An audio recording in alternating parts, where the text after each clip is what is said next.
போறோம்னு பாத்தீங்க அப்படின்னா பிரெக்னன்சி அப்டேட்ஸ் தான் வந்து பார்க்க போறோம். அதுல வந்து நாங்க ஸ்டார்டிங்ல இருந்து இப்போ லாஸ்ட் 6 months வரைக்கும் நாங்க என்னென்ன ஸ்கேன்ஸ் எடுத்தோம், அப்புறம் என்னென்ன ப்ராப்ளம் ஃபேஸ் பண்ணோம் அப்படிங்கறத இந்த வீடியோல வந்து ஷேர் பண்ண போறோம். வாங்க வீடியோக்குள்ள போகலாம்.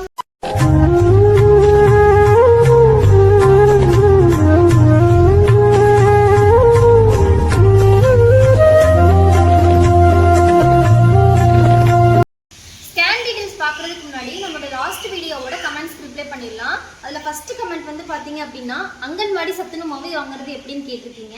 அதுக்கு நீங்க பண்ண வேண்டியது என்னன்னா, உங்க பிரெக்னன்சி கன்ஃபர்மேஷன் ஆன உடனே நீங்க உங்க வீட்டு பக்கத்துல இருக்க அங்கன்வாடிக்கு போயிட்டு அங்க இருக்க டீச்சர் கிட்ட உங்களோட கன்ஃபர்மேஷன் டீடைல்ஸ் எல்லாம் கொடுத்துருங்க. கொடுத்துட்டீங்க அப்படின்னா அவங்க ரெஜிஸ்டர் பண்ணிடுவாங்க.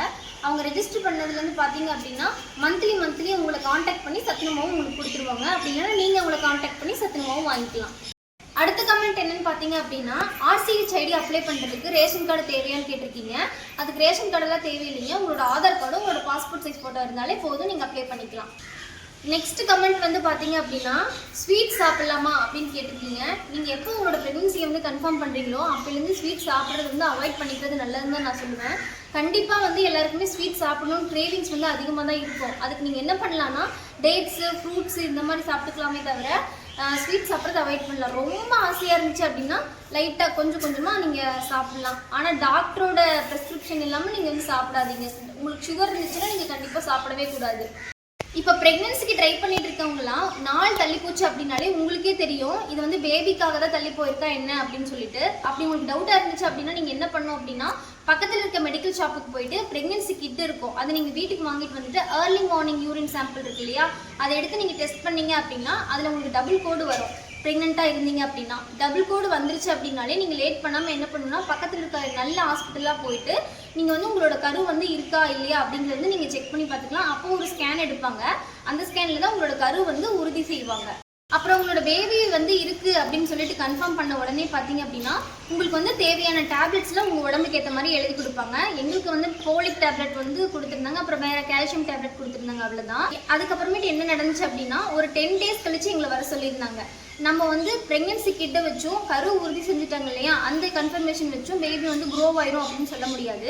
இந்த 10 days கழிச்சு எதுக்கு வர சொல்றாங்க அப்படின்னா, எடுத்த உடனே கருவுக்கு வந்து பார்த்தீங்கன்னா ஹார்ட் பீட் வந்து வந்திருக்காது. ஒரு 10 days 15 days கழிச்சு தான் ஹார்ட் பீட் வரும்.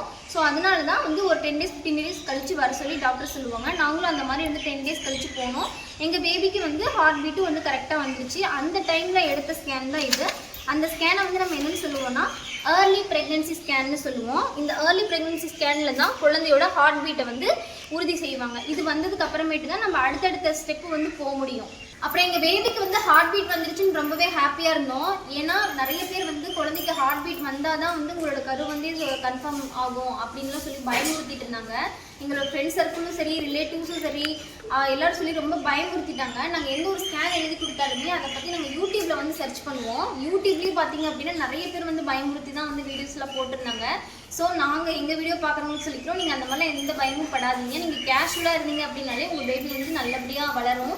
எங்களுக்கு வந்து பார்த்தீங்க அப்படின்னா கடவுள் புண்ணியத்தில் நல்லா ஹாப்பியாக ஹார்ட் பீட் எல்லாம் வந்துருச்சு, பேபி நல்லா இருக்குன்னு சொல்லிட்டாங்க. அப்பாடான்னு சொல்லிட்டு இருக்கும்போது தான் ரொட்டீன் செக்அப் வந்து மந்த்லி போவோம் இல்லையா, அப்போ வந்து நாங்கள் போகும்போது நெக்ஸ்ட் ஸ்கேன் வந்து எழுதி கொடுத்துட்டாங்க. இந்த ஸ்கேனில் வந்து எல்லாமே கரெக்டாக இருக்கணும் அப்படின்ற மாதிரி எழுதி கொடுத்துட்டாங்க. அந்த ஸ்கேன் வந்து பார்த்தீங்கன்னா 12 weeks வந்து எடுக்கிற மாதிரி சொல்லியிருந்தாங்க. அதுதான் வந்து NT ஸ்கேனு.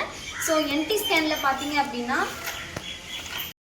இந்த ஸ்கேனில் வந்து பார்த்தீங்கன்னா குழந்தையோட ஸ்பைனல் கார்டு, நோஸு, அப்புறம் குழந்தைய சுற்றி இருக்கிற தண்ணியோட அளவு எவ்வளோ இருக்குது அப்படின்றத வந்து செக் பண்ணுறதுக்கு இந்த ஸ்கேன் வந்து எடுப்பாங்க.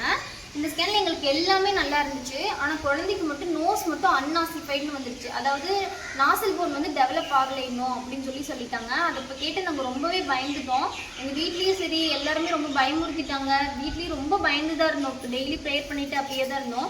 இந்த NT ஸ்கேன் எடுக்கும்போது இன்னொரு டெஸ்ட் வந்து எடுப்பாங்க, குரோமோசோம் டெஸ்ட்னு சொல்லிட்டு பிளட் சாம்பிள் வச்சு எடுப்பாங்க. அந்த குரோமோசோம் டெஸ்ட் வந்து உங்களுக்கு எந்த ப்ராப்ளமும் இல்லை அப்படின்னு வந்துருச்சு அப்படின்னாலே ஒன்றும் பிரச்சனை இல்லை, நாசல் போன் வந்து டெவலப் ஆயிரும் அப்படிங்கிற மாதிரி தான் சொல்லியிருந்தாங்க. அது வந்து ஒரு 10 days கழிச்சு தான் ரிசல்ட் வரும்னு வேறு எங்களுக்கு சொல்லிட்டாங்க. NT ஸ்கேன் ரிப்போர்ட் அப்பயே கொடுத்துட்டாங்க. ஆனால் இந்த குரோமோசோம் டெஸ்ட்டுக்கு வந்து ஒரு 10 days கழிச்சு தான் எங்களுக்கு வந்து ரிப்போர்ட் வந்துச்சு. அதுக்கு வந்து நாங்கள் டெய்லியும் வந்து ப்ரேயர் பண்ணிட்டு தூங்கிட்டு அந்த மாதிரி தான் இருந்துச்சு. ரொம்ப பயத்துலேயே இருந்தோம். அப்புறம் குரோமோசோம் டெஸ்ட்லேயும் வந்து எந்த குறைபாடுமே இல்லை, குழந்தை நல்லா இருக்குது அப்படின்னு சொல்லிட்டாங்க.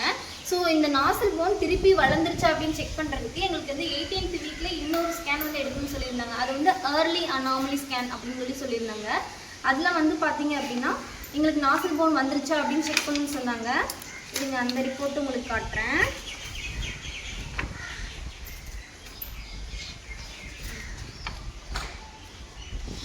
இதுதான் வந்து அந்த ஏர்லி அனாமலி ஸ்கேன். இதில் வந்து பார்த்தீங்க அப்படின்னா குழந்தையோட உறுப்புகள் வந்து எல்லாமே வளர்ந்துருக்குன்னு சொல்ல முடியாது. ஒரு மந்த்துக்கும் ஒரு மாதிரியான growth தான் வந்து குழந்தைக்கு இருக்கும். ஒரு மந்த்து ஒரு உறுப்பு வந்து வளரும். இந்த ஸ்கேனில் பார்த்தீங்க அப்படின்னா எங்களுக்கு வந்து நாசல் போன் நல்லா டெவலப் ஆகிடுச்சு, வளர்ந்துருச்சு அப்படின்னு சொல்லிட்டாங்க. அப்புறம் தான் எங்களுக்கு ரொம்பவே ஹாப்பியாக இருந்துச்சு. அப்பாடா அப்போ இந்த ஒரு ஸ்கேன் தானே முடிஞ்சிருச்சு, அப்போ குழந்தை நல்லா வளர்ந்துட்டு இருக்குமே அப்படின்னு சொல்லி நினச்சிட்டு இருக்கும்போது தான் இல்லை, இப்போ வந்து நீங்கள் anomaly scan, direct anomaly scan எடுக்கணும்னு சொல்லிட்டு இன்னொரு ஸ்கேன் வந்து எழுதி கொடுத்துட்டாங்க. இந்த டைரக்ட் அனாமலி ஸ்கேன் வந்து பார்த்தீங்க அப்படின்னா கரெக்டாக 20 வீக்ஸ்லேருந்து 22 வீக்ஸில் வந்து பார்ப்பாங்க. இந்த ஸ்கேனில் வந்து என்ன பார்ப்பாங்க அப்படின்னா நம்மளோட குழந்தையோட ஃபுல் பாடி இருக்கு இல்லைங்களா, அந்த ஒவ்வொரு பார்ட்டுமே கரெக்டாக வளர்ந்துருச்சா, குழந்தையோட டெவலப்மெண்ட் கரெக்டாக இருக்கா அப்படின்னு சொல்லி செக் பண்ணுறதுக்கு இந்த அனாமலி ஸ்கேன் வந்து எடுப்பாங்க. இந்த ஸ்கேன் எடுத்ததுக்கு அப்புறம் தான், இந்த ஸ்கேனில் எல்லாமே எங்களுக்கு ஓகேவா இருக்குன்னு தெரிஞ்சதுக்கு அப்புறம் தான் நாங்கள் வந்து ரொம்பவே ஹாப்பியாக இருந்தோம். அதுக்கப்புறம் வளைகாப்புக்கு வந்து டேட்டெல்லாம் வந்து ஃபிக்ஸ் பண்ணிடலாம் அப்படின்னு சொல்லிட்டு இருந்தோம்.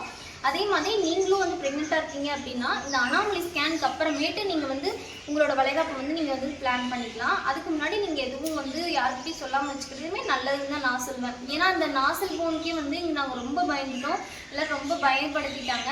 அந்த மாதிரி யாருக்காவது வீடியோ பார்க்குற யாருக்காவது அன்ஆசிஃபைடுன்னு சொல்லியிருக்காங்க அப்படின்னா பயப்படாதீங்க. குரோமோசோம் டெஸ்ட்டில் வந்து உங்களுக்கு எந்த பிரச்சனையும் இல்லை அப்படின்னு சொல்லிட்டு ரிசல்ட் வந்துச்சு அப்படின்னா உங்கள் குழந்தைக்கும் நாசல் போன் வந்து வளர்ந்துடும். ஆனால் லேட்டாக வளரும், அவ்வளோதான். அதை நினச்சி நீங்கள் வந்து ஒரி பண்ணிக்கவே தேவையில்லை. கண்டிப்பாக நாசல் போன் வளர்ந்துடும். எங்களுக்கு அனாமலி ஸ்கேனில் எங்களோட பேபி வந்து ரொம்பவே நல்லா இருக்காங்கன்னு தெரிஞ்சதுக்கப்புறம் நாங்கள் ரொம்பவே ஹாப்பி ஆகிட்டோம். ஆனால் என்ன ஒரு விஷயம்னா மந்த்லி ஹாஸ்பிட்டல் போகிறது கூட எங்களுக்கு பிரச்சனை கிடையாது, மாத்திரை போடுறது கூட பிரச்சனை கிடையாது. அந்த ஸ்கேன் எடுக்கிறதுக்கு ஸ்கேன் போயிட்டு வருவோம் இல்லையா, அந்த டைம் வந்து ரொம்பவே பயமாக இருக்கும். அந்த ரிசல்ட் வந்து பப்ளிக் எக்ஸாம் டைமில் நமக்கு ரிசல்ட் வரும்ல, அந்த மாதிரி பயந்துட்டு இருப்போம். என்ன ரிசல்ட் வருமோ அப்படின்னு சொல்லி பயந்துட்டே இருப்போம். எந்த குறைபாடும் வந்துடக்கூடாது அப்படின்னு சொல்லி பயந்துட்டே இருப்போம். நம்ம அம்மா அப்பா பாட்டி தாத்தா காலத்துலலாம் வந்து இவ்வளோ ஸ்கேன்ஸ் வந்து எடுத்திருப்பாங்களா அப்படின்னா நமக்கு தெரியல. ஆனால் இப்போ போனோம் அப்படின்னாலே ஒவ்வொன்றுக்கும் ஒரு ஸ்கேன் வந்து வச்சுருக்காங்க. அதுவும் ஒரு விதத்தில் நல்லதுன்னு தான் சொல்லுவோம். ஏன்னா அந்த காலத்தில் நிறைய குறைபாடுள்ள குழந்தைகள் பிறந்தாங்க இல்லையா, இந்த மாதிரி ஸ்கேன் எடுக்கிறதுனால குறைபாடுள்ள குழந்தைகள் பிறக்கிறதோட விகிதம் வந்து கம்மியாகுதுன்னு தான் நான் நினைக்கிறேன். ஸோ நீங்கள் வந்து ஸ்கேன் என்னென்ன கரெக்டாக சொல்கிறாங்களோ அந்த ஸ்கேன் எல்லாம் நீங்கள் வந்து கரெக்டாக எடுத்துக்கோங்க. எடுத்து செக் பண்ணி உங்கள் பேபியோட டெவலப்மெண்ட்டை பார்த்துக்கோங்க. இவ்வளோதான் உறவுகளை. இந்த போன 6 months வரைக்குமே நாங்கள் வந்து 3 ஸ்கேன் வந்து எடுத்திருந்தோம். இந்த 7th month ஸ்டார்டிங்கில் பார்த்தீங்க அப்படின்னா இசிஜி எக்கோ அப்படின்னு சொல்லிட்டு ஒரு செக்அப் வந்து பண்ணணும்னு சொல்லிட்டாங்க. அந்த இசிஜி அண்ட் எக்கோ எதுக்கு எடுக்கிறாங்க அப்படின்னு சொல்லி பார்த்தீங்க அப்படின்னா நம்மளோட ஹார்ட் வந்து ஏதாவது ப்ராப்ளம் இருக்கா, ஹார்ட்டில் வந்து எந்த பிரச்சனையும் இல்லையா அப்படிங்கிற மாதிரி பார்க்குறதுக்கு தான் வந்து இசிஜி அண்ட் எக்கோ வந்து எடுக்க சொல்லுவாங்க. அதுவும் போய் நாங்கள் செக் பண்ணிட்டு வந்தோம். லாஸ்ட் வீக்கில் தான் போய் செக் பண்ணிட்டு வந்தோம். அதுலேயுமே வந்து என் ஹார்ட் வந்து நல்லா இருக்குன்னு சொல்லியிருந்தாங்க. எக்கோவில் வந்து பேபியோட ஹார்ட் ரேட் வந்து எப்படி இருக்குது அப்படிங்கிறதையும் வந்து செக் பண்ணுவாங்க. பேபியும் வந்து நல்லா இருக்குது, நானும் நல்லா இருக்கேன் அப்படின்னு சொல்லி எனக்கு லாஸ்ட் வீக் தான் வந்து ரிப்போர்ட் கொடுத்துருந்தாங்க. ஸோ ரொம்பவே ஹாப்பி. இதே மாதிரி நீங்களும் வந்து பார்த்தீங்க அப்படின்னா உங்களோட டாக்டர் வந்து என்னென்ன ஸ்கேன்ஸ் வந்து எப்போ பண்ணுங்கிறாங்களோ அதெல்லாம் மறக்காமல் போய் பண்ணிக்கோங்க. இதுக்கிடையில் வந்து பார்த்தீங்க அப்படின்னா 3rd month தைராய்டு டெஸ்ட்டுன்னு சொல்லிட்டு வந்து எனக்கு எடுத்தாங்க. மற்றவங்களுக்கெல்லாம் எப்படி எடுக்கிறாங்கன்னு எனக்கு தெரியாது. ஸோ இந்த தைராய்டு டெஸ்ட் வந்து ரொம்பவே முக்கியமானது. தைராய்டு இருந்துச்சுன்னா அது ஏதாவது டிஃபிகல்ட்டிஸ் இருக்கும். ஸோ அதுக்காகவே 3rd month வந்து எனக்கு வந்து எடுத்துருந்தாங்க. எனக்கு தைராய்டு லெவல் எல்லாமே நார்மலாக தான் இருக்குது. ஸோ தைராய்டு டெஸ்ட் முடிச்சுட்டு பார்த்தீங்க அப்படின்னா 5th month வந்து பார்த்தீங்கன்னா குளுக்கோஸ் டெஸ்ட்னு சொல்லிட்டு ஒன்று எடுப்பாங்க. அது வந்து சுகர் லெவல் செக் பண்ணுறதுக்குன்னு சொல்லியிருந்தாங்க. அந்த டெஸ்ட்டும் வந்து நீங்கள் செக் பண்ணிக்கணும். அனாமலி முடித்த உடனே உங்களுக்கு அதை வந்து செக் பண்ணுவாங்க. ஒரு சில பேருக்கு வந்து 3rd or 4th monthலேயே பண்ணுவாங்க. வாமிட்டிங் இருக்கிறவங்க வந்து பார்த்தீங்க அப்படின்னா வாமிட்டிங் நின்னதுக்கு அப்புறமேட்டு அந்த டெஸ்ட் பண்ணிக்குவாங்க. எனக்கு வந்து 3 months வந்து வாமிட்டிங் இருந்துச்சு, அதனால் நான் அப்போ பண்ணலை. 5th month வந்து நான் வந்து குளுக்கோஸ் டெஸ்ட் பண்ணிக்கிட்டேன். அதுலேயும் வந்து என்னோட சுகர் லெவல், பிளட் லெவல் வந்து கரெக்டாக இருக்குன்னு சொல்லிட்டாங்க. நம்ம என்னதான் ப்ரைவேட் ஹாஸ்பிட்டலில் பார்த்தாலும் கண்டிப்பாக ஜிஹெச்லேயும் போய் பார்க்கணும். உங்கள் ப்ரைவேட் ஹாஸ்பிட்டல்லேயே வந்து ஜிஹெச்சில் போயிட்டு RCHIDன்னு ஒன்று வாங்கியிருக்காங்கன்னு சொல்லுவாங்க. அந்த RCHID இருந்தால் தான் உங்களோட குழந்தைக்கு வந்து பர்த் சர்டிஃபிகேட் வந்து கொடுப்பாங்க. அதுக்கு நீங்கள் என்ன பண்ணணும் அப்படின்னா உங்களோட பக்கத்தில் இருக்க ஜிஹெச் போயிட்டு உங்களோட ஆதார் கார்டு ஃபோட்டோ இருந்தாலே போதும். அங்கே நீங்கள் ப்ரெக்னெண்ட்டாக இருக்கீங்க அப்படின்னு சொல்லிட்டு நீங்கள் RCHID வந்து வாங்கிக்கலாம். இது பண்ணுறது மூலமாக உங்களுக்கு இன்னொரு பெனிஃபிட்டும் இருக்குது. மந்த்லி பார்த்தீங்கன்னா பிளட் டெஸ்ட் வந்து யூரின் டெஸ்ட் வந்து பண்ண சொல்லி கூப்பிட்டுட்டே இருப்பாங்க. நாங்கள் போலினாலுமே எங்களுக்கு வந்து ஃபோன் பண்ணி கூப்பிட்டுருவாங்க. ஸோ இது மூலமாக பார்த்தீங்க அப்படின்னா உங்களோட பிளட் லெவல் வந்து எவ்வளோ இருக்குது, சுகர் லெவல் வந்து எப்படி இருக்குது அப்படிங்கிறத மந்த்லி நீங்கள் அப்டேட் பண்ணிக்கலாம். அதுக்கேற்ற மாதிரி உங்களோட டயட் பிளான்ஸையும் வந்து நீங்கள் மாற்றிக்கலாம். ஸோ இப்போ ப்ரைவேட் ஹாஸ்பிட்டலில் பார்க்குறவங்க யாராவது இருந்தீங்க அப்படின்னா மறக்காமல் ஜிஹெச் போயிட்டு RCH ஐடி வந்து அப்ளை பண்ணி வாங்கிக்கோங்க. ஏன்னா அது இருந்தால் தான் உங்கள் குழந்தைக்கு வந்து பர்த் சர்டிஃபிகேட் வந்து எலிஜிபிள் ஆகும், இல்லைன்னா ஆகாது. அப்புறம் வந்து பார்த்தீங்க அப்படின்னா இதனால இன்னொரு பெனிஃபிட்டுமே இருக்குது. ப்ரெக்னன்சி கிட்டுன்னு சொல்லிட்டு ஒரு நியூட்ரிஷன் கிட் வந்து கொடுப்பாங்க. எங்களுக்கு 2 கிட்டு வரும்னு சொல்லியிருக்காங்க. ஒரு கிட்டு வாங்கிட்டோம், இன்னொரு கிட்டு வந்து இனிமே தான் எலிஜிபிள் ஆகி வரும்னு சொல்லியிருக்காங்க. ப்ரெக்னன்சி கிட்டில் என்னென்ன இருக்குன்னு பார்த்தீங்க அப்படின்னா 2 ப்ரோபியல் பவுடர் வந்து இருக்கும், பாட்டிலாக கொடுத்துருப்பாங்க. அப்புறம் வந்து 2 டேட்ஸ் இருக்கும், 2 டேட்ஸ் பாக்ஸ் இருக்கும். அது வந்து அரை கிலோ பாக்ஸ் 2 கொடுத்துருப்பாங்க. அப்புறம் கால்சியம் டானிக், அப்புறம் அது கூடவே வந்து பார்த்தீங்கன்னா ஒரு ஒயிட் கலரில் குழந்தைக்கு யூஸ் பண்ணுற மாதிரி ஒரு டவல் கொடுத்துருப்பாங்க. ஸோ இதெல்லாம் வந்து ரொம்பவே யூஸ்ஃபுல்லாக இருக்கும். நான் வந்து அந்த டானிக்கும் சரி அந்த ப்ரோபியல் பவுடரும் சரி டெய்லியும் வந்து எடுத்துக்கிறேன்.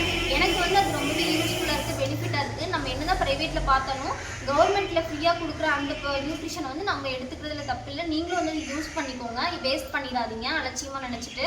அப்புறம் மறக்காமல் உங்களுக்கு வந்து இந்த கிட்டெல்லாம் வரலை, RCH ஐடி அப்ளை பண்ணல அப்படின்னா மறக்காமல் ஜிஹெச்சில் போயிட்டு அப்ளை பண்ணிவிட்டு இந்த 2 ப்ரெக்னன்சி கிட்டையும் வாங்கிக்கோங்க. அந்த கிட்ல என்னென்ன இருக்கும் அப்படிங்கிறதுக்கான ஃபுல் டீடைல்டு வீடியோ சீக்கிரமாகவே அப்லோட் பண்ணுறோம். அது வரைக்கும் நீங்கள் எல்லாருமே வந்து RD ஃபேமோட இணைஞ்சிருக்கணும்னு சொல்லிட்டு எல்லாத்துக்கிட்டையும் கேட்டுக்கிறேன். ஒரு ஊர்லேயே tata bye bye, see you next நல்ல ஒரு வீடியோவில் சந்திப்போம்.